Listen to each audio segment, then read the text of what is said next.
It's now my pleasure to introduce our first speaker. We're so proud and pleased to have Carolyn Lee join us.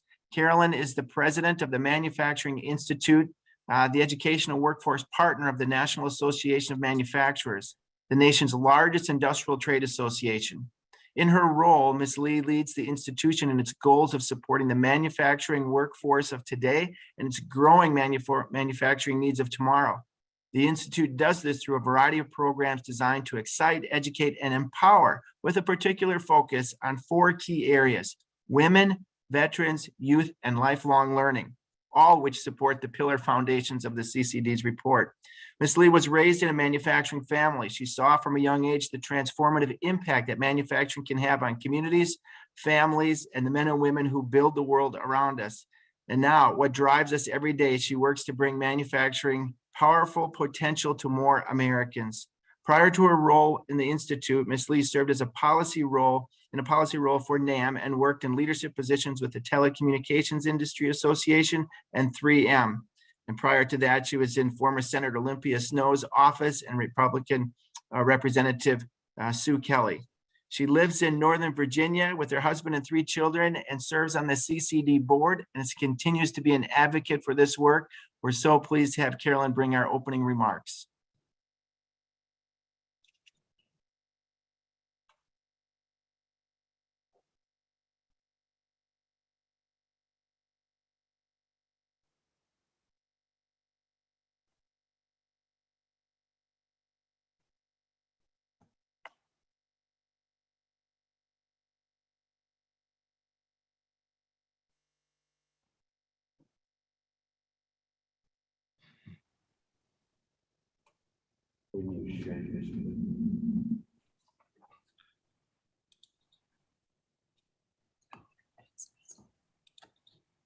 Summit. I'm Carolyn Lee, the Workforce Development and Education.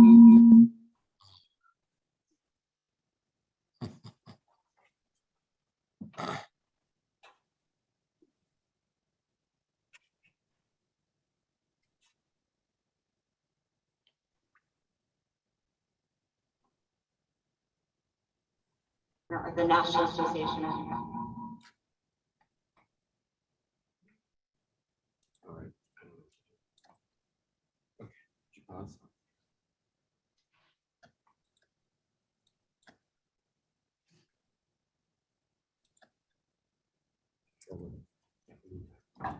Having trouble. Trouble with audio.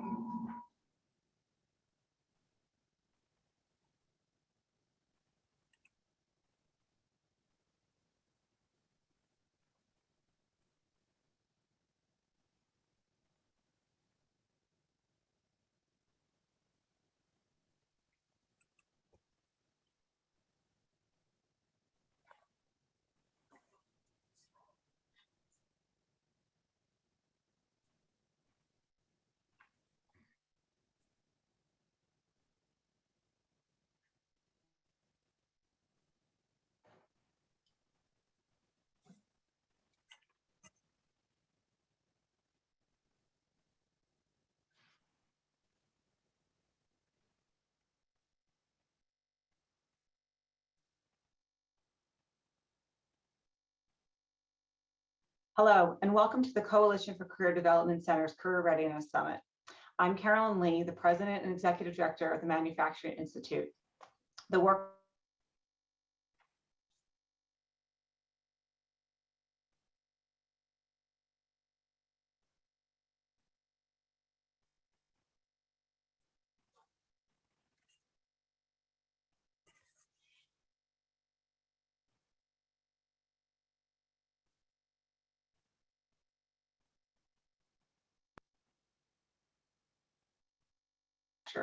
and I also have the pleasure of serving on the board for the CCD Center.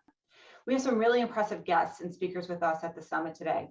And over the next 2 days, you'll hear from educators, government officials, association leaders representing major economic sectors, and captains of industry. And speaking of captains of industry, I'm excited to hear from our keynote speaker, Snap-on Chairman, President, and CEO, Nick Pinchuk. Nick is truly a model for leadership in manufacturing and in business, and not to mention the workforce development space. I'm grateful for everything he's done to help us at the NAM and the MI in our efforts to strengthen the modern manufacturing workforce. And this year is a milestone for Nick, marking his second decade with Snap-on. So congratulations. And as always, Nick, thank you for your counsel and your example. And I'd also like to thank the CCD Center and the board and the team for inviting me to speak with you today. This is an exciting time to have this summit because the CCD Center is achieving real progress towards its vision of making career readiness for all students the first priority of American education. Its work is helping educators and businesses refine and reshape so many key elements of the traditional education system. And it's improving the K-12 model while helping to make it into a strong foundation for lifelong learning and careers.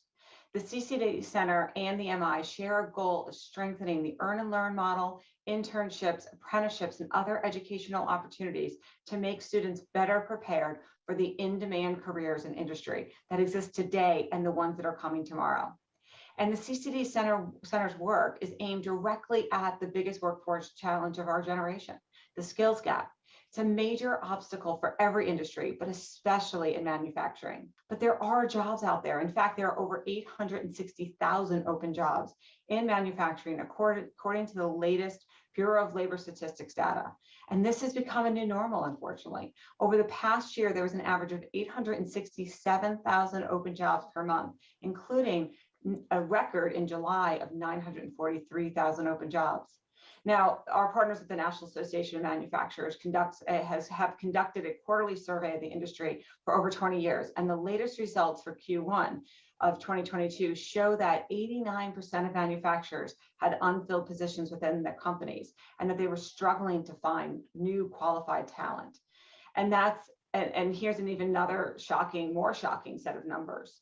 The latest edition of the Skills Gap study that the Manufacturing Institute has conducted with Deloitte. Now, this is our third or fourth in the series. We found, and we released this last year, that the industry will need to fill more than 4 million jobs by the end of the decade. Yet more than 2 million of those jobs may go unfilled because of the challenges of the skills gap. And this has real costs. The study finds that if those jobs are not filled, it could cost the economy $1 trillion in 2030 alone, along with many other opportunity costs that ripple through from these jobs remaining open. So that's why it's critical that we address the challenge of how do we get young people looking towards technical and vocational schools.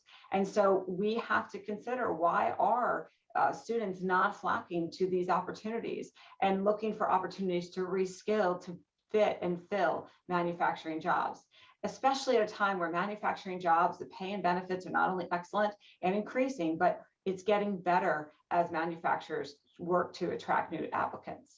And so at the MI, we see that the skills gap is a product of a generational perception problem, insufficient career opportunities for underrepresented populations, and shortcomings in the traditional system of four-year education. So let me tell you a little bit about the MI suite of programs and initiatives, which all aim at solving these problems. And let me add that we don't have a monopoly on solutions. Many of us are working on solutions in our own industry sectors. We're just sharing these as examples of an opportunity to exchange best practices and to give you a look at what manufacturing is doing.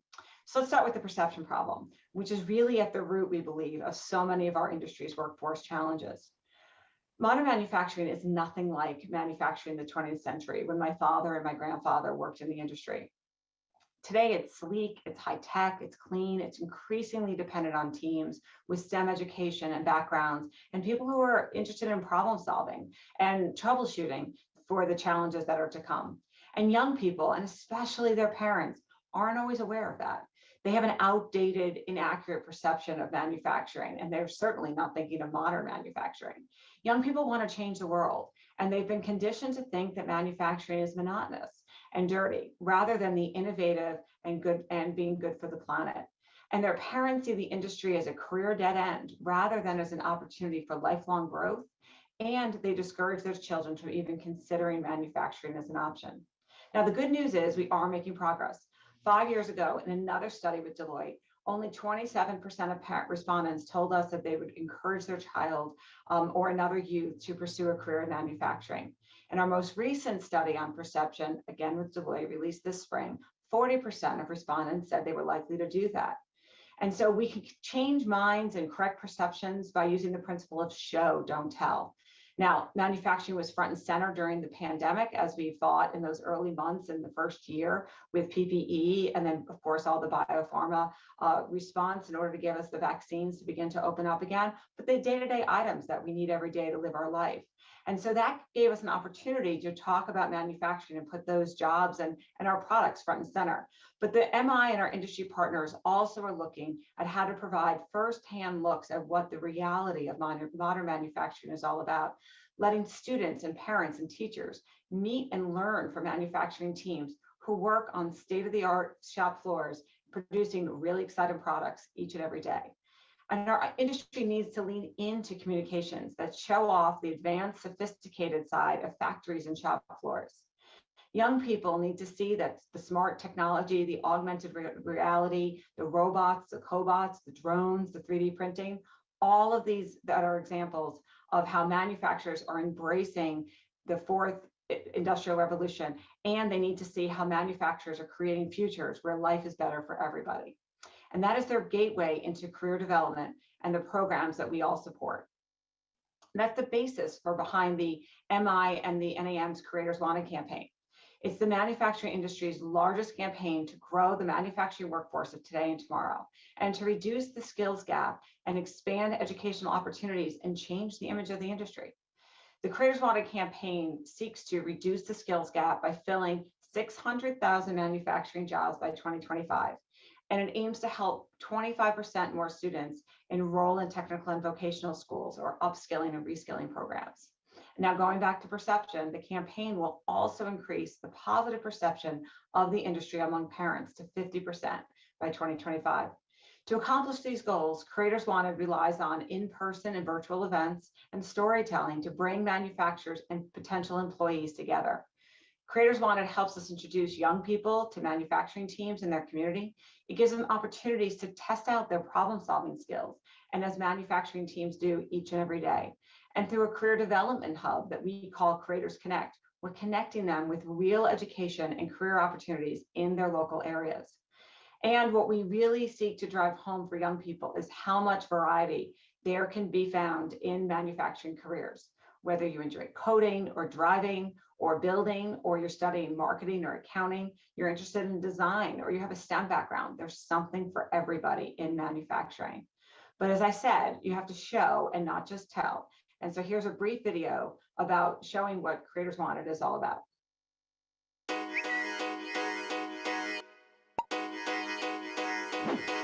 My mind was racing, my heart was pumping a lot.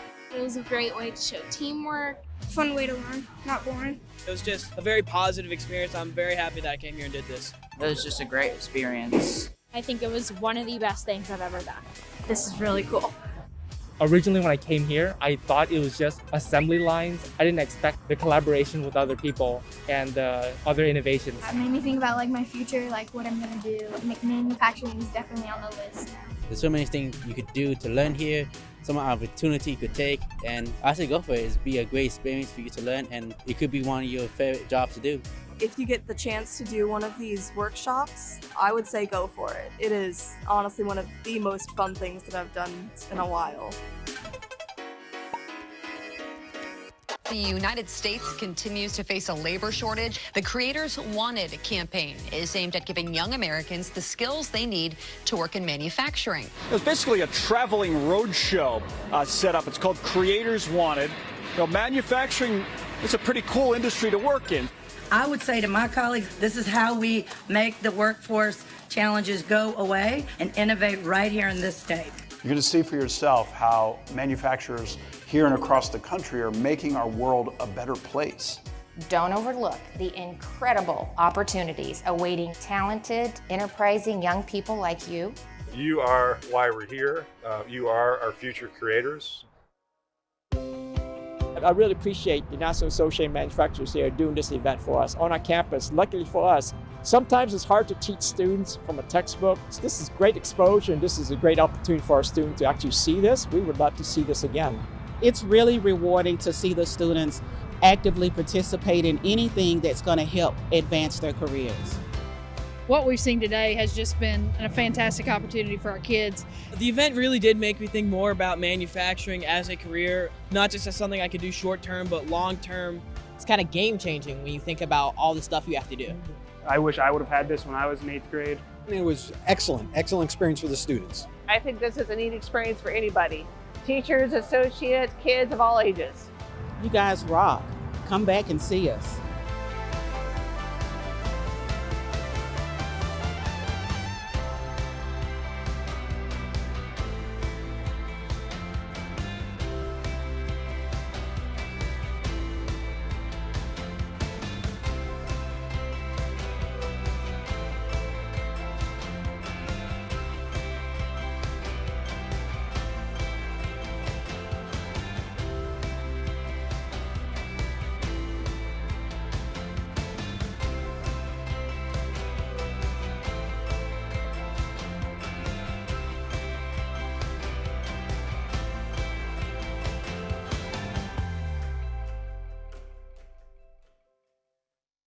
And if you'd like to learn more, please check out creatorswanted.org. Now, along with the perception problem, there are demographic gaps in the manufacturing industry, making it harder for us to find the talent we need. For example, women make up about half of the US workforce, but in manufacturing, only 1 in 3 employees are women. Our industry representation for people of color is also not fully representative of the country's incredible diversity. And that's why the MI is a proponent of strong D&I focus for all manufacturers. We're providing resources, best practices, and tools to help businesses embrace a culture that welcomes and cherishes diversity. And D&I has a major role to play in strengthening a company's recruitment and retention efforts. More than 60% of manufacturers link the business benefits of D&I to an enhanced ability to attract, retain, and develop talent. Diverse viewpoints, whether in entry-level positions or at the highest levels of corporate management, help businesses innovate and make them more responsive to their customers. And D&I is a tool for simultaneously closing the skills gap and the country's persistent opportunity gap, correcting long-standing systemic injustices, creating a more inclusive workforce. And the MI is leading programs that help us reach underrepresented groups and present them with an exciting career development opportunities in the industry. For example, we're proud to run our Women's Make America initiative, focused at providing role models, networking, and education and empowerment and other opportunities to women. And in conjunction with the 10th anniversary of this initiative, which just happened last month, we've raised the bar by announcing a new campaign called 35 by 30 that aims to increase the percentage of women in manufacturing by 35% by 2030. And we're going to do that by doubling down on our proven strategies, especially mentorship, to help women see the opportunities ahead. And here's a startling fact. If we could get 10% more women to join the industry, we could close the manufacturing skills gap by a whopping 50%. And unfortunately, women may be reluctant to enter manufacturing because sometimes they think it's a man's world, or they worry that they'll feel left out or out of place. And they have concerns about the potential for advancement or about work-life balance as in other industries. And Women's Make America showcases that the many women who are already forging careers in manufacturing, who are leading, who are the best of the best, who are changing lives every day at work and in their communities. And through this initiative, we promote success stories at every level of manufacturing, from the assembly line to the C-suite. And women who take part in this initiative work as role models and provide mentorship locally and throughout the industry. They create active employee groups at their companies who are also participating in the community and in nonprofit work to help cultivate new female talent.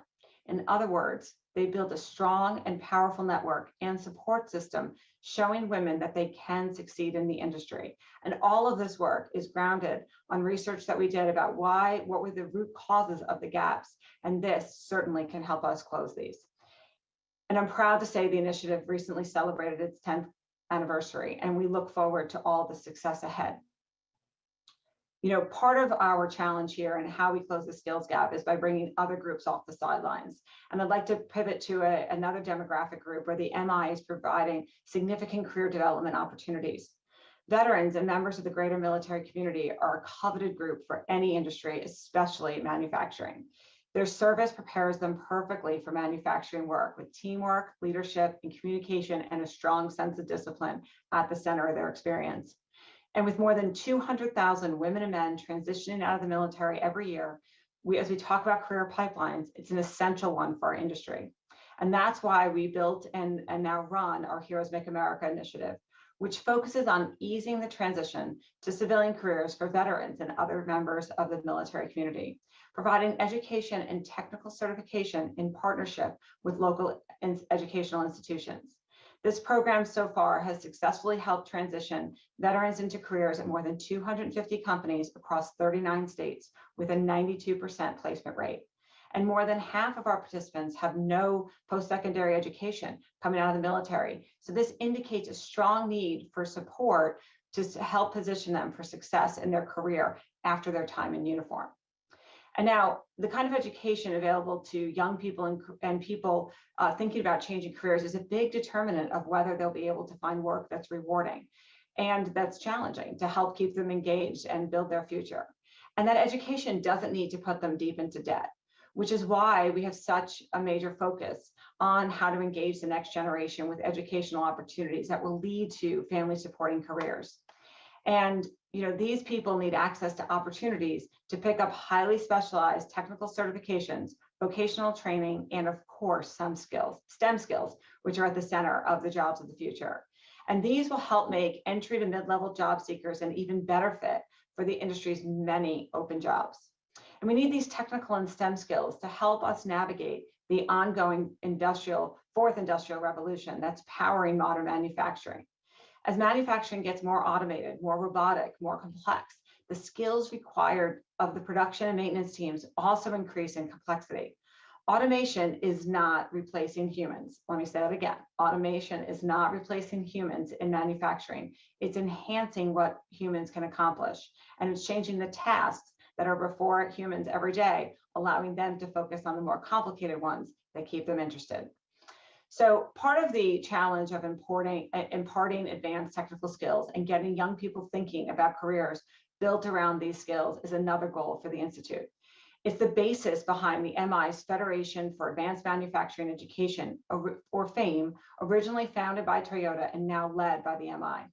FAME is a earn and learn model where students work on the shop floor 3 days a week and in the classroom 2 days a week, full time. It's a national network of nearly 400 companies in 13 states and over 30 chapters that partner with local community colleges. It allows students at participating institutions to earn an associate's degree while working in a sponsor manufacturing facility as an advanced maintenance technician. This program focuses on creating a manufacturing skill set. That means technical skills, but also professional skills and soft skills, such as resume building, interview preparation, teamwork, communication. And our students are specifically described these skills as skills you don't usually learn in college.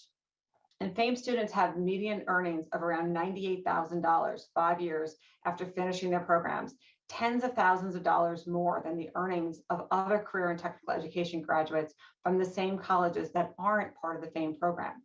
And now that's not to say I'm discounting the role of traditional universities, technical education, community colleges, and other institutions in building our workforce. The fact of the matter is we need all of the above. And education absolutely must be ongoing and widely available as an option for existing manufacturing employees and those thinking about entering our workforce. And to achieve this, we need a stronger partnership between the industry, between schools, and with the government, which is positioned to help provide valuable incentives for education and continuing education. And that includes incentives for manufacturers to invest in on-the-job training. It means funding and other forms of support for apprenticeships, which are also often difficult to get off the ground or administer.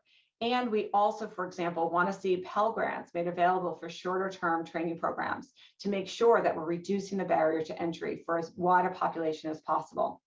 In short, education policy needs to prioritize lifelong learning and valuable skills rather than solely focusing on degrees. I think those of us here today at this summit are positioned to help ingrain that philosophy of lifelong education and opportunity into the American education system.